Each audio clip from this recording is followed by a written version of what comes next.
It's not a newsflash that Wall Street is sort of over-brokered and that the idea of broker voting is becoming more and more important. Commission wallets are shrinking and everything that's taking place in that area. But one of the things that is changing that we're going to talk about today is the fact that broker voting, which has traditionally been something that traditional asset managers have been doing, is really moving into the hedge fund space. And my guest to talk about that with me is Marshall Saffer, the COO of MIK Fund Solutions. Marshall, always a pleasure to see you. Thank you. Good to see you as well. So first of all, I wonder if you could tell me, like, how is or why is broker voting now becoming something that hedge fund managers need to start thinking about? Sure. I think it was, well, you've got a Rule 28E, right, which has to do with the allocation and the tracking of commission dollars spent, right, and rationale around why you're choosing one broker over another. Right.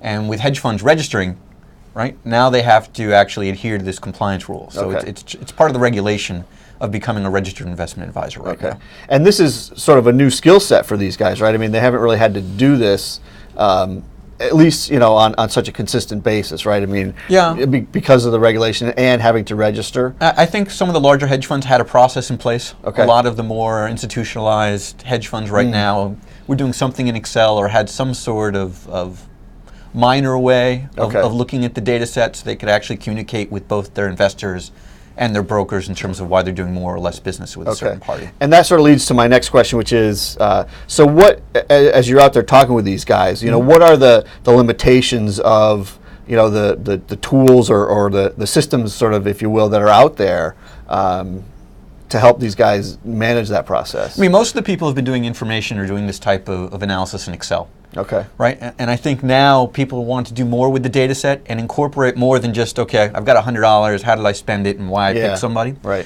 It's going into now more data analysis in a more detailed level. So marrying information such as access to sell-side research and presentations and things on the broker side, what they've provided, right? And the quality of those meeting sets, right? And ranking them and weighting them. Okay.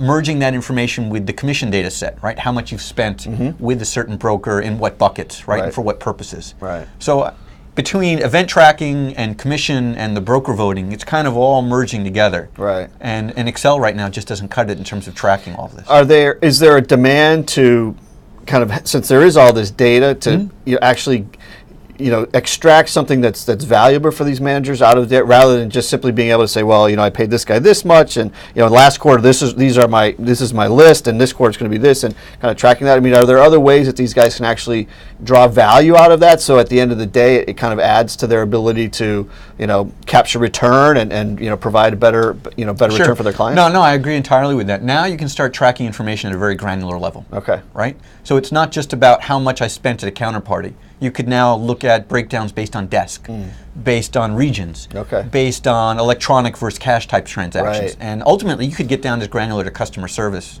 and the individuals on a desk if you wanted to measure that. Yeah. So at that point, now you're starting to look at value apart from just the firm itself. Right. Okay.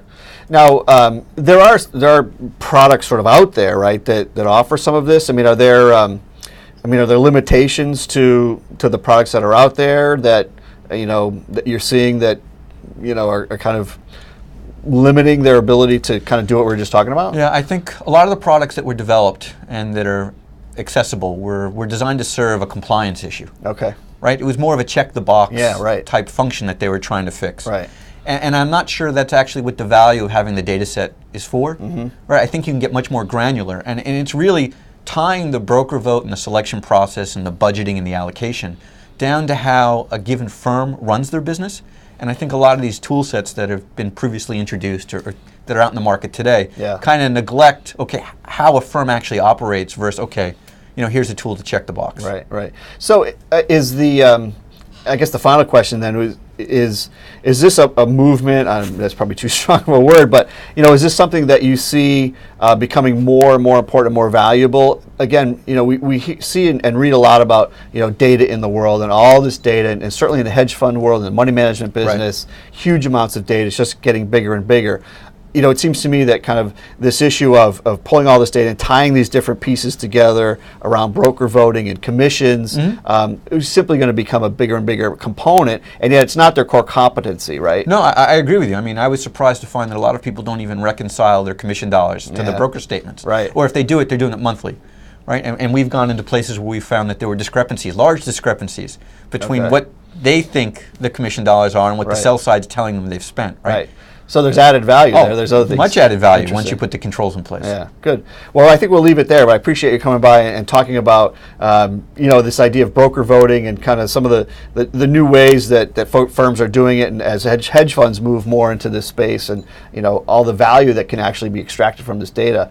My guest today has been Marshall Saffer, COO of MIK Fund Solutions. Thanks for watching.